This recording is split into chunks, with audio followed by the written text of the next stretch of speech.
오늘 여러분들과 함께 나눌 은혜의 말씀 제목은 표대를 향하여라는 제목으로 또 함께 은혜를 나누겠습니다. 우리 말씀을 듣기 전에 우리 같이 좌우 옆에 앞뒤로 계신 분들과 한번 반갑게 우리 인사 나누겠습니다. 오늘 은혜를 나누기 위해서 이렇게 인사 나눕니다. 잘 되고 있습니다. 기도하면 됩니다. 네, 잘 되고 있습니다. 기도하면 됩니다. 아멘. 네.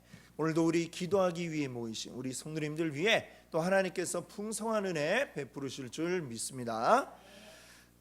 오늘 우리가 함께 읽은 이 빌립보서 말씀인데요. 이 빌립보서는 이제 바울이 쓴 편지들 가운데 하나입니다.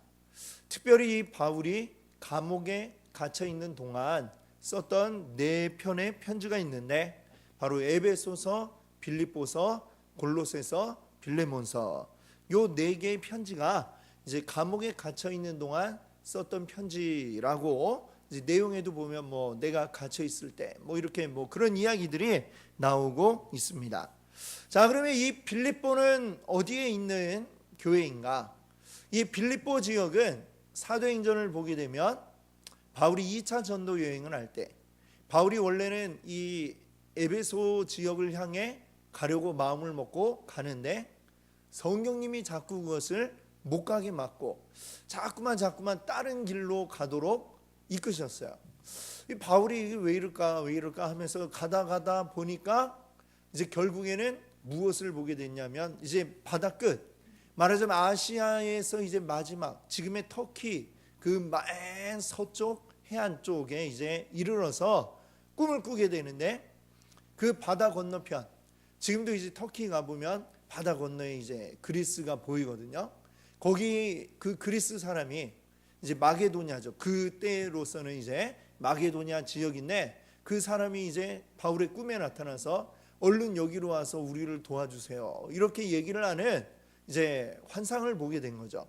그때 바울이 하나님이 나를 지금 저 바다 건너 이 마게도냐로 가라고 하시는구나. 이거를 이제 깨닫고 이제 배를 타고 건너가게 됩니다.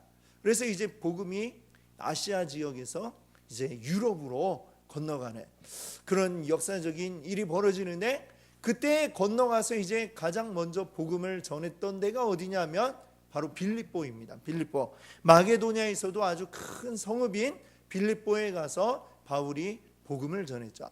사도행전에 보면 여기서 또 여러 가지 사건이 있는데 그 귀신 들린 여종이 이제 그 귀신 들린 상태로 이제 말하자면 점을 치는 그런 일을 하고 있었죠.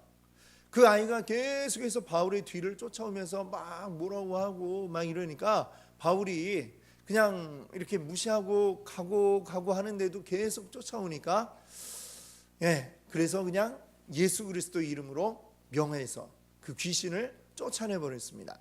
아이에게는 아주 잘된 일이죠.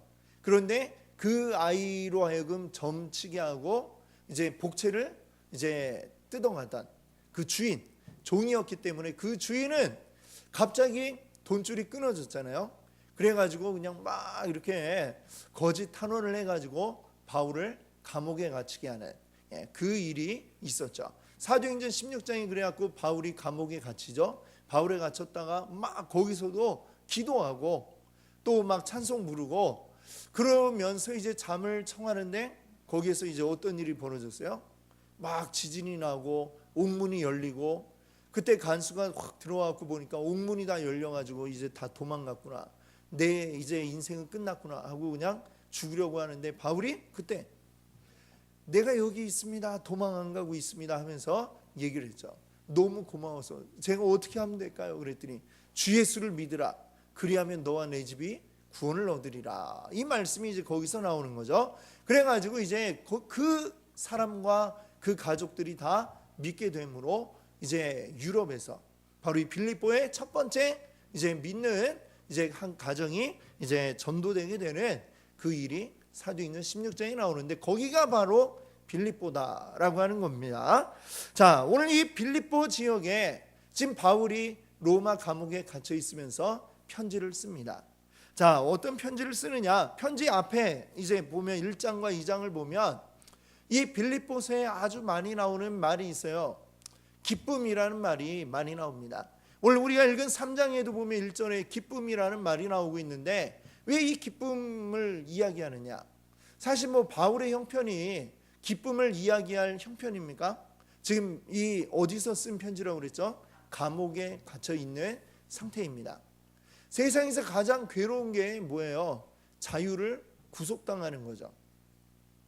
그래 우리나라에도 죄 지으면 어떻게 합니까?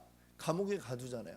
내가 마음대로 움직일 수 없고 가고 싶은 대로 갈 수 없고 그리고 뭐 졸리다고 낮잠을 내 마음대로 잘 수 있는 것도 아니고 시키는 대로 해야 되는 모든 자유를 구속당하는 그 감옥에 갇힌 것, 이건 정말로 괴로운 일입니다. 아주 힘든 일이고, 그런데 그런 바울이 기쁨을 이야기하고 있습니다. 정말 굉장히 말도 안 되는 일이죠. 사실은 감옥에 갇힌 사람은 기쁠 일이 없는데, 근데 바울이 기쁨을 이야기합니다. 바울이 이야기하는 거예요. 내가 이 감옥에 갇혀 있지만 그럼에도 불구하고 하나님이 나를 붙드시고 예수 그리스도가 나를 이끄셔서 내가 여기서도 이렇게 편지를 쓰며 당신들에게 이렇게 이야기할 수 있고 또 이 감옥에서 만나는 사람들에게 복음을 전할 수 있고, 그러니 나에게 기쁨이 넘친다라는 말을 하면서 빌립보 성도들에게도 뭐라고 이야기를 하느냐? 당신들이 힘들면 나보다 지금 더 힘들겠느냐? 그렇죠? 말은 뭐 그렇게 쓰지는 않았지만 그런 얘기를 하는 겁니다. 우리가 고통 가운데 있어도 괴로운 가운데 있어도 주님 안에 있으면 우리에게 기쁨이 넘쳐난다라는 것을 이제 쭉 이야기를 하고 있습니다. 그러면서 이제 바울이 이 빌립보 교회 성도들에게 나를 본받으세요라고 이렇게 이야기를 하는 거죠.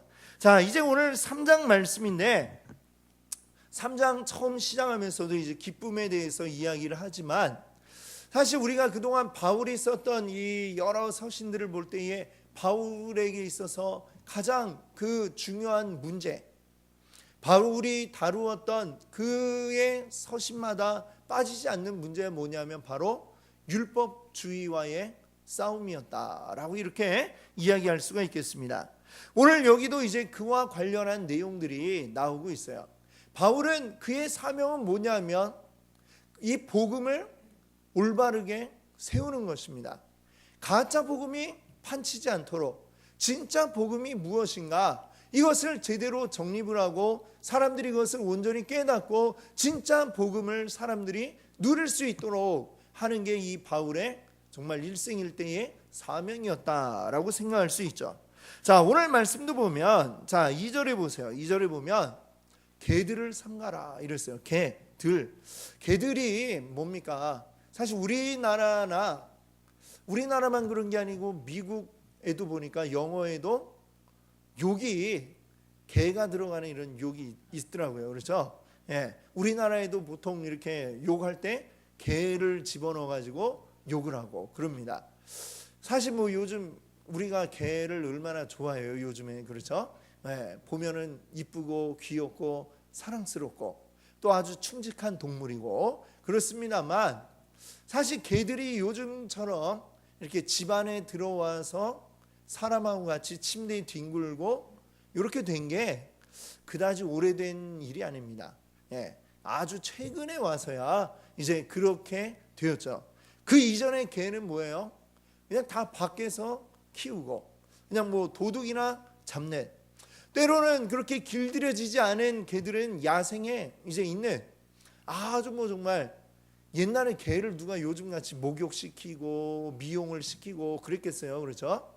그러니까 이 개라고 하는 건 예전부터 보통 이제 아주 좀 안 좋은 의미로 많이 사용이 되었습니다. 욕할 때도 개를 넣어서 많이 욕을 하고, 그런 이유가 이제 옛날부터 이 개는 뭔가 안 좋은 것의 어떤 그런 이미지로 있었던 거죠. 그러니까 이 개들을 삼가해라.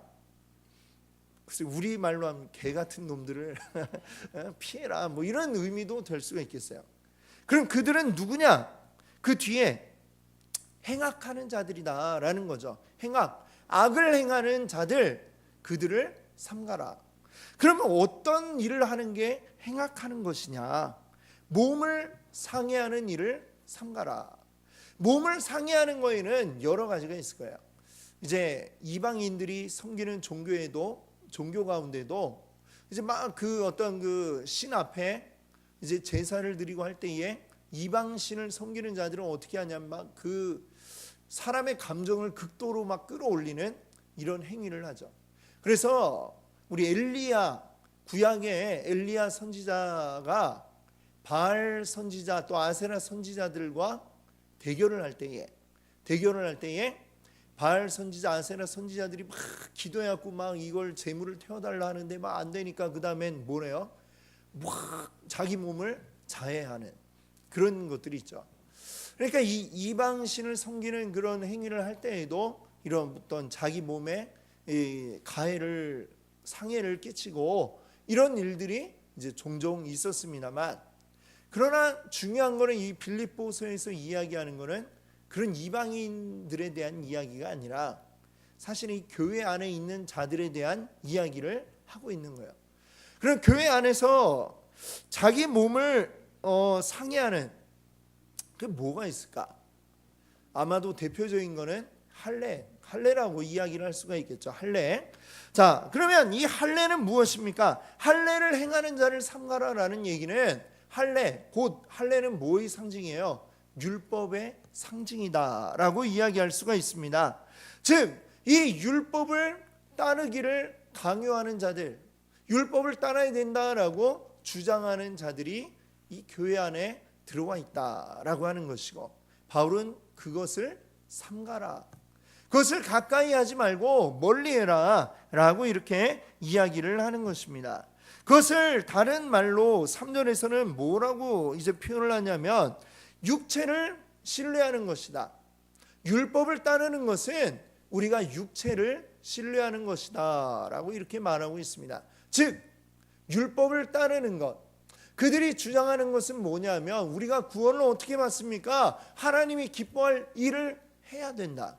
기뻐할 일을 하세요. 율법을 지키세요. 이거를 해야 되고 이거는 하면 안 되고 이거를 다 그대로 따라 지켜야, 그래야 하나님이 기뻐하고 그래야 우리를 구원해 준다라는 생각을 하고 있는 게 율법주의자들이고, 그들의 말은 곧 무엇입니까? 육체를 신뢰하는 거다. 즉 내 힘으로 내 몸으로 내가 뭔가를 해서 그것으로 구원을 이룰 수 있다라는 생각을 가지고 있는 사람들, 이런 사람들은 뭐 할례파 또는 율법주의자 이렇게 우리가 이야기할 수 있습니다. 자, 그들의 그 생각은 사실은 깊은 오랫동안 이 유대교 안에 있었던 생각들이죠.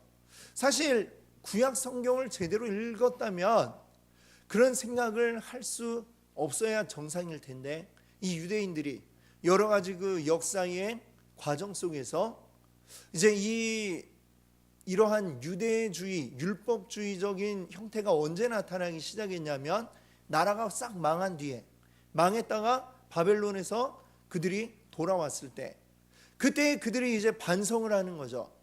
우리가 왜 하나님이 택한 이 민족이 왜 망했을까? 하나님이 함께 하시는 우리가 왜 이 나라가 망했냐? 원인을 이제 분석을 하다가 그래, 우리 조상들이 제대로 하나님의 말씀을 따르지 않고 지키지 않고 그러다가 이렇게 되었구나 라는 생각을 그들이 하게 된 겁니다. 그래서 이제 우리가 그동안 안 한 거를 제대로 하자. 이제는 그걸 제대로 하기 위해서 너무 그 열정이 과하게 나타나서 이 율법을 모조리 다 지키고, 그리고 애매한 게 있으면 그거를 아주 또 세분화해 가지고 이렇게 또 조항을 달아 가지고 그거 하나하나를 지키고 따르기 위해서 굉장히 애를 썼습니다. 근데 그 처음에 그 마음, 하나님 뜻대로 살자라고 했던 그 마음이 시간이 지나면서 변질되는 거죠. 그리고 어떻게 되느냐? 하나님이 말씀하신 걸 우리가 따라 사는 게 아니라 하나님 말한 걸 이걸 지켜야 구원받는다라는 생각들이 이제 유대인들에게 들어가게 된 겁니다. 그게 바로 율법주의고, 그것이 이제 그 중에 대표적인 사람들이 바리새인들이죠. 바리새인들은 그래서 항상 성경에 나와 있는 거, 거기에 명한 거, 그걸 모조리 다 지키려고 굉장히 애를 많이 쓰고 누구도 그걸 사실은 다 지키기가 굉장히 어렵기 때문에 그걸 잘 지키고 있는 사람들이 바리새인이라고 불리고 그 바리새인들이 사람들에게 존경을 받았습니다. 쉽게 할 수 없는 거기 때문에 그렇게 존경을 받았죠. 그러나 예수님은 그 바리새인들을 어떻게 하셨어요? 책망하셨죠. 하나님의 아들인 예수님, 하나님의, 그러니까 예수님의 말씀은 곧 하나님의 마음인데 하나님의 보시기에 그게 어떻다는 거예요?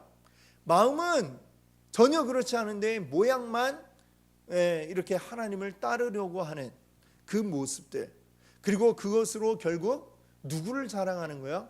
하나님을 높이고 자랑하는 게 아니라 자기를 높이는, 자기 의를 높이는 이런 결과가 나오게 된 겁니다. 내가 이걸 다 지켰어, 내가 대단해, 이렇게 생각하는 거죠. 그러니까 하나님을 높이는 게 아닌 자기를 높이는 교만함이 되었다라고 하는 것인데, 그 이 영향이 지금 이 기독교로 전환되는 과정에서도 여전히 많은 사람들의 마음 가운데 그런 것이 남아 있었고, 지금 이방인들이 그리스도를 알게 되었을 때 그들에게도 역시 할례를 받아라, 율법을 따르라라고 주장하는 사람들이 있었다라고 하는 거죠. 그 문제에 대해서 바울은 이건 아니다라고 이렇게 얘기를 하면서 계속해서 바울은 이걸 바로잡기 위한 노력을 하고 있는 것입니다. 자, 그래서 바울은 3절을 보시면은 우리들은 어떠하냐? 우리들은 그 개 같은 사람들도 아니고 행악하는 자들이 아니고 육체에 상해를 끼치는 자들이 아니라 우리는 뭐냐? 하나님의 성령으로 봉사하며, 이 봉사라고 하는 게 뭐 이렇게 봉사라는 말 영어에 서비스라고 그러죠. 이 서비스라는 말이 뭐 봉사하다라는 뜻도 있지만 예배하다라는 뜻도 있어요. 즉 이제 이 성령으로 봉사한다라는 얘기는 우리가 성령으로 예배한다는 것을 이야기하고 있고요. 또 그리스도 예수로 자랑하고 육체를 신뢰하지 않는 우리라고 이야기를 하고 있습니다. 우리는 즉 제대로 된 복음을 받아들이고 제대로 그리스도를 믿는 우리들은 어떻게 하느냐?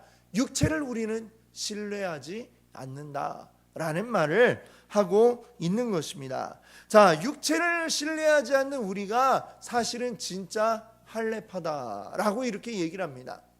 자, 유대인들은 생각하죠. 할례를 받은 우리가 진짜 할례파다라고 생각하지만 바울은 그것이 진짜 할례가 아니다라는 이야기를 합니다. 자, 무슨 얘기냐면 바울이 로마서 2장 29절에 이런 말씀을 하고 있어요. 할례는 마음에 할지니, 몸에 하는 게 아니고 마음에 하는 게 진짜 할례입니다. 할례라는 게 뭐겠어요? 결국은 이방인과 그 유대인들을 구별하는 거죠. 자, 유대인들은 그래서 우리가 택한 민족이야 라고 했지만 하나님의 마음은 뭐예요? 너희들은 다른 믿지 않는 사람들과 구별되어야 된다. 그 구별됨의 표시로 할례를 행한 것입니다. 근데 바울은 더 나아가서 몸에 그런 뭐 이렇게 행한 것으로 그것이 구별되는 게 아니다. 우리의 마음이 구별이 되어야지. 우리 마음이 믿지 않는 자들과 구별이 되어야 한다라고 이야기를 한 거죠. 그래서 할례는 마음에 할지니라고 이렇게 이야기를 한 것이죠. 즉 그 로마서 2장 29절의 말씀대로 본다면 바울이 여기서 이야기한 오늘 빌립보서 3장 3절에 이야기한 것처럼 성령으로 하나님께 예배하고 그리고 그리스도 예수를 자랑하고 육체를 신뢰하지 않는 이것이 바로 진짜 온전하게 마음의 할례를 행한 하나님의 백성들이다 라고 이렇게 말씀하고 있는 것입니다. 자, 그러면서 바울은 또 이야기를 해요. 육체에 자랑할 것, 육체로 자랑할 것, 내가 뭐 그런 거 자랑할 게 없어서 그거 하지 말라고 하는 게 아니다. 사람들이 오해할 수 있죠. 자기는 그렇게 못하니까 하지 말라고 하는가 보다, 뭐 이렇게 오해할 수도 있는데 바울은 그렇지 않아요. 여러분, 내가 육체로도 자랑할 게 굉장히 많은 사람입니다 라면서 이제 뭔 얘기를 합니까? 5절과 6절에 보면 바울의 이전의 모습, 그리스도를 만나기 이전에 바울이 어떤 자였는가 이야기를 하죠. 나는 8일 만에 할례 받고 이스라엘 족속에다가 거기다가 베냐민 지파에다가 나는 히브리인 중에 히브리인, 그리고 율법으로는 그 어렵다는 바리새파 사람입니다 이야기를 하죠. 또 열심으로는 내가 교회를 박해했던 사람이다. 바리새인이라고 해서 다 교회를 박해하는데 앞장서고 했던 게 아닌데 그 가운데서도 열심히 아주 대단해가지고 교인들, 믿는 자들을 잡아 죽이는 일을 했던 사람이 바로 바울이다. 바울이 스스로 이렇게 얘기합니다. 내가 율법의 의로는 흠이 하나도 없는 모든 율법을 내가 다 찾아서 챙겨서 지켰던 사람이 나예요. 내가 그런 사람이었습니다. 지금 바울이 이야기합니다. 내가 육체로 자랑할 게 없어가지고 나는 못하니까 그거 안 해도 된다고 이렇게 이야기하는 게 아니라 그것도 내가 다 이전에 해봤던 사람입니다. 그것도 남들보다 더 잘했던 사람이 납니다. 바울이 이렇게 얘기를 합니다. 그런데 어떻다는 거예요? 7절 말씀을 보세요. 무엇이든지 내게 유익하던 것을 내가 그리스도를 위하여 다 어떻게 여긴다고 그래요? 다 해로 여기고. 자, 내가 예전에 육체로 행하던 이 모든 것들이 다 나에게 이익이 되는 게 아니고 나에게 유익한 것이 아니고 이게 다 나에게 오히려 해로움이더라 라는 이야기를 합니다.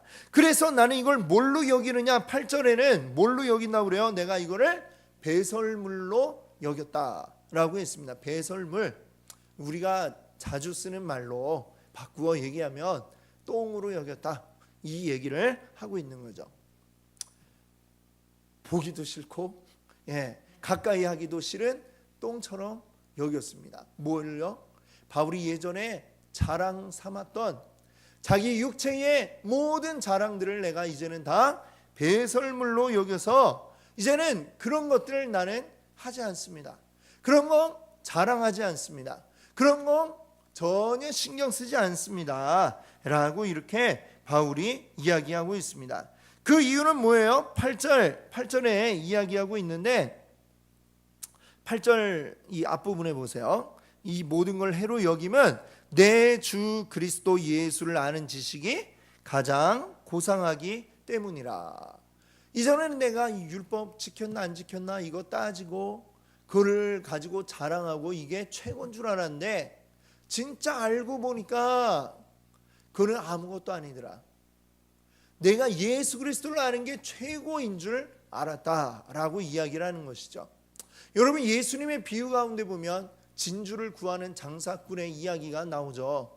자, 진주 장사가 좋은 진주를 찾아서 이 동네 저 동네 좋은 진주가 나는 동네를 찾아다니면서 진주를 삽니다.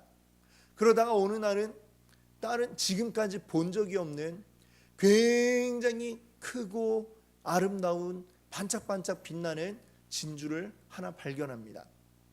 그 진주를 본 순간 그 이전에 자기가 좋다고 사들였던 이 진주들이 가치 없게 느껴지는 거죠. 이거 하나만 있으면 된다. 이거 하나를 위해서 그 이전의 진주들을 다 팔아버리고 그 하나를 사는 것입니다.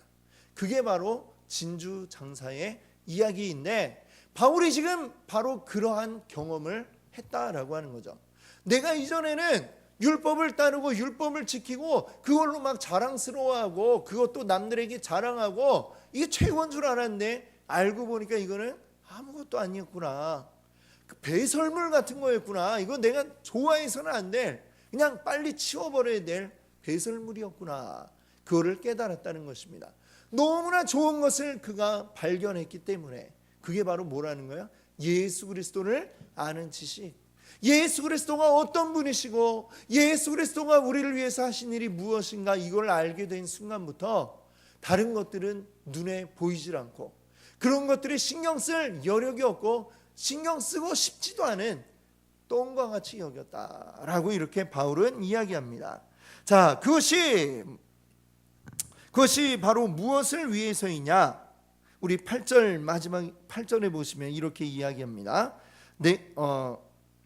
내가 그리스도를 얻고 그리스도 안에서 발견되기 위해서 이 모든 것들이 다 배설물로 여겨졌다. 그리스도를 얻기 위해서 다른 것들을 이제 버려야만 한다는 것이죠. 그걸 버리지 않으면 더 값진 이 진주를 구할 수 없다면 이걸 버리는 게 마땅한데, 바울은 이것들은 다 버려야 될 것, 그 하나, 그걸 다 버리고라도 얻어야 될 그 하나, 바로 예수 그리스도였다라고 바울은 오늘 말씀을 하고 있습니다. 그래서 9절 말씀은 이렇게 계속 이야기하고 있습니다. 율법을 지킴으로 오는 자신의 의가 아니라 그리스도를 믿음으로 오는 의. 자, 이 율법을 따르는 사람들은 뭐예요? 율법을 지키면서 그것으로 자기 의, 내가 이걸 다 지켰네, 내가 이것으로 하나님께 내 의로움을 나타내 볼 수 있겠네 라고 생각했는데, 그것으로 하나님 앞에 나아가는 게 아니라 그리스도를 믿음으로 우리에게 주어지는 의라고 이야기하고 있습니다. 하나님으로부터 오는 의이지 나에게서 생겨나는 것이 아니다라는 것입니다. 하나님이 우리에게 어떻게 주시느냐? 믿음에 의하여 믿으면 그 의를 우리에게 준다라고 여기서 바울은 이야기하고 있는 거죠. 이것이 바로 우리가 알아야 될, 우리가 믿어야 할 올바른 믿음의 진리인 줄 믿습니다. 우리는 근데 이것들을 우리가 헷갈릴 때가 있어요. 계속해서 내가 뭔가를 해야, 하나님 앞에 뭔가를 해야만 그것으로 하나님께 인정받을 수 있고 구원받을 수 있다라는 생각을 하게 되죠. 그러나 이것은 우리 인간의 착각입니다. 하나님 보시기에 인간의 아무리 뛰어난 그 의를 보인다 하더라도 하나님께는 만족함이 될 수 없다는 것이죠. 우리 인간은 죄악된 존재이기 때문에 우리 이 죄악이 이 아무리 깨끗이 더러운 죄를 씻어낸다 한들 씻겨지지 않는다는 것입니다. 인간의 의로는 그것이 되지를 않습니다. 오직 예수 그리스도의 보혈이 아니고는 그것을 해결할 방법이 없는 것이죠. 그렇기 때문에 우리는 오직 예수님의 보혈, 그리고 그것을 우리를 위해 흘려주셨다는 것을 내가 믿는 믿음으로, 그 믿음으로만 우리가 온전히 하나님 앞에 이를 수 있는, 하나님이 우리를 의롭게 해주시는 거지 내가 의로움을 행할 수 있는 게 아니다 라고 하는 것을 바울 사도는 이야기하고 있습니다. 그래서 10절에 보면 바울이 바라는 것, 내가 무엇을 바라느냐? 그리스도를 알고 그리스도를 알기를 바란다는 거야. 또 그리스도의 부활의 능력을 깨닫고, 그리스도가 부활하심으로 그 능력을 보여주심으로 우리에게 무슨 일이 이루어졌는가를 깨닫고, 그리고 그리스도의 고난에 동참하는 것, 이것들을 내가 바란다 라고 바울이 이야기합니다. 그리고 그것을 통하여 그리스도의 죽으심을 본받는 것, 내가 이것을 원합니다. 왜? 바울이 이전에 열심히 자기 의를 위해서 열심히 일해봤는데 그것이 깨닫고 보니 아무것도 아니었음을 이제 깨달았습니다. 예수 그리스도 이외에는 나에게 의롭다 할 수 있는 어떤 근거도 없구나, 이걸 깨달았을 때 바울은 그리스도를 알기 원했고, 그리스도의 그 부활을 알기를 원했고, 그리스도의 고난에 동참하기를 원했고, 그리하여 결국에는 그리스도를 본받는 자 되어서 살아가기를 원하게 된 것이죠. 자, 이것이 그리스도 뜻대로 사는 자에게 행함이 없다라는 이야기가 아닙니다. 행함이 나오지만 그것은 이 바울이 이야기하는 것처럼 내가 그리스도를 알고 그리스도의 그 능력을 깨닫고 그리고 그리스도의 고난에 동참하고 나면 그 다음에 우리들이 그리스도를 본받는 자가 되어서 그리스도를 닮은 삶을 살아가게 되는 행위가 그 뒤에 따라오게 되는 것이지, 그것을 내가 억지로 흉내내고 그것을 해보려 한다고 해서 되는 것이 아님을 바울 사도는 이야기하고 있습니다. 그렇기 때문에 바울이 가장 소망하는 것이 무엇이냐? 11절에 말씀하고 있습니다. 어떻게 해서든지 죽은 자 가운데서 부활에 이르려 하노니. 부활에 이르려 한다. 그리스도를 닮아 그리스도께서 부활하신 것처럼 나도 그 부활에 이르기를 원한다라고 하는 것입니다. 우리 모든 사람은 다 우리가 죽게 되어 있지만 죽음이 끝이 아니라 그리스도가 부활하신 것처럼 첫사람 아담이 죄를 지어서 모든 사람이 죽게 되었던 것처럼 로마서에서는 그래서 뭐라고 얘기해요? 두 번째 아담, 예수 그리스도가 다시 살아나신 것처럼 우리 모든 이들이 다 살아나게 되리라, 이 말씀을 하고 있죠. 그때 그 부활을 이야기한 것처럼 오늘 우리들도 어떻게 된다는 겁니까? 그리스도 안에 있으면 우리는 죽은 자 가운데, 죽음 가운데 머무는 게 아니라 다시 살아나고 부활하게 될 것을 바울 사도는 이야기하고 있고요. 그리고 그 부활을 나는 소망합니다.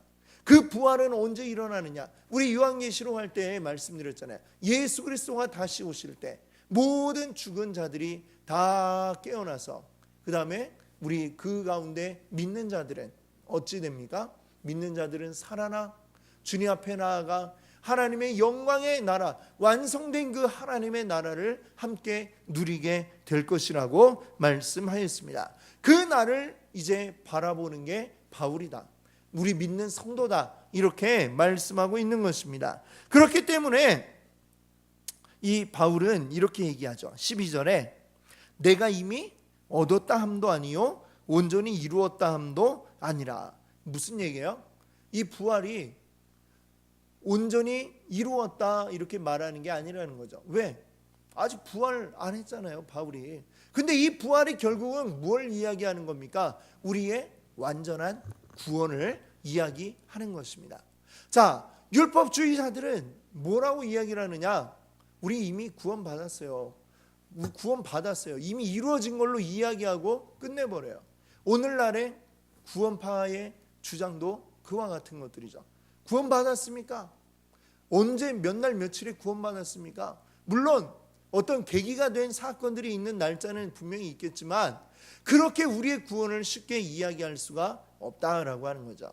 우리가 구원에 이르게 된 어떤 계기가 있죠. 그 날짜가 분명히 있을 것입니다만, 그러나 그것으로 우리의 구원이 끝났느냐? 끝나지 않았어요.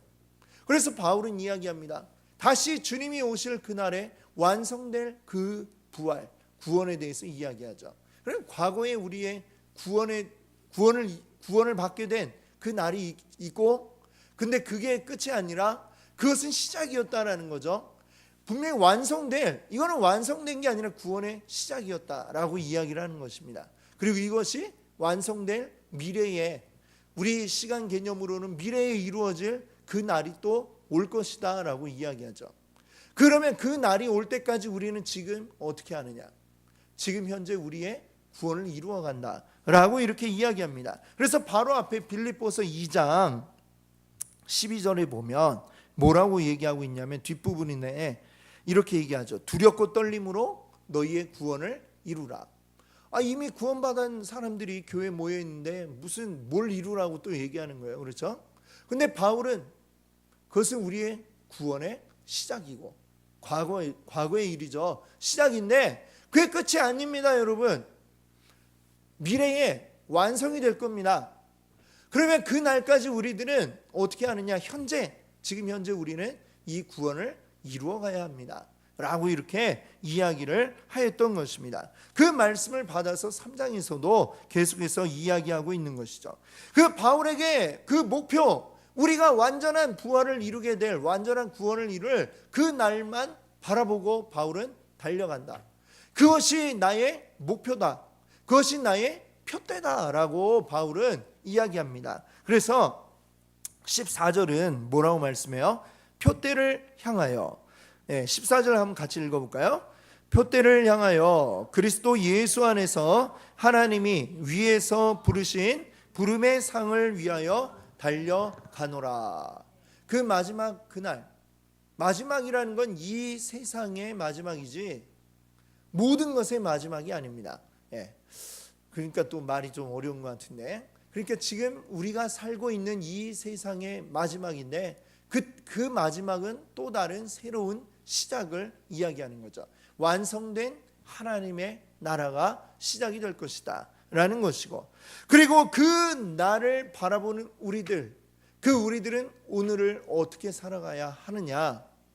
그 날을 표대로 삼고 그 날을 바라보며 오늘 하루를 달려가는 게 지금 오늘 우리들의 할 일이다라고 말씀하고 있습니다. 하나님이 우리를 부르시고 여기까지 달려오면 상 줄 것을 약속하셨으니 우리는 그 부르심의 상을 받기 위하여 표대를 향하여 그 날을 목표로 삼고 바라보고 달려갑니다. 이 말을 하고 있는 것이죠. 우리의 구원이라고 하는 것은 어느 굉장히 간단한 게 아니죠. 사실 한 과거의 어떤 한 사건으로 구원받았다, 맞는 말일 수도 있지만 아닐 수도 있는 것이죠. 그것이 과거에만 이야기도 아니고 현재에만 이야기도 아니고 미래에만의 이야기도 아니고, 어떻게 보면 과거, 현재, 미래라는 건 우리의 시간 개념일 수도 있습니다. 하나님의 세계에서는 그 시간이라는 게 지금의 우리의 개념과는 또 굉장히 다를 수도 있겠죠. 어쨌거나 이 모든 게 다 통합적으로 하나가 되어서 온전한 구원이 이루어진다라는 점을 우리가 기억할 수 있기를 바랍니다.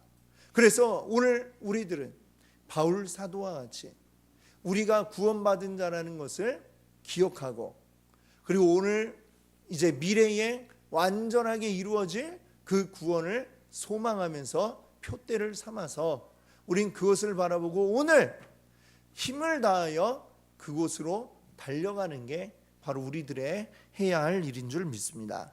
오늘 우리들의 믿는 성도들은 오늘 이 하루에 우리 온전히 두렵고 떨림으로 오늘 우리의 구원을 이루어가는 것입니다. 한 걸음 한 걸음 그 표대를 향하여 걸음을 옮기고 달려가는 것입니다. 우리 철로역정 이야기 여러분들 들으셨잖아요. 철로역정, 우리 그 마지막 목표 지점, 꼬린 지점을 바라보고 우리는 달려가는 사람들입니다. 좌우 옆에 흔들리지 않고 다른 길 보지 않고 가야 할 길로, 마치 마라토너가 열심히 달렸어도, 아무리 열심히 달렸어도 중간에 다른 길로 빠져버리면 어떻게 될까요? 결승점에 와가지고 실격 이렇게 돼버립니다. 우리들 역시 이것을 알아야 됩니다. 우리 주님이 우리에게 오라고 하신 그 길을 바라보고 그 목표만 바라보고 일직선으로 달려가야 할 줄 믿습니다. 그것이 바로 오늘 표대를 바라보고 구원을 이루어가는 우리 모든 성도들에게 주신 그러한 사명인 줄 믿습니다. 오늘 이 밤 또 우리 함께 주님 앞에 기도할 때에 우리 주님이 주신 우리의 그 목표 지점, 우리 표대를 향하여 우리 달려갈 수 있도록 주님 오늘도 힘주시기를 함께 같이 기도할 수 있기를 바랍니다. 같이 함께 기도합니다. 할렐루야.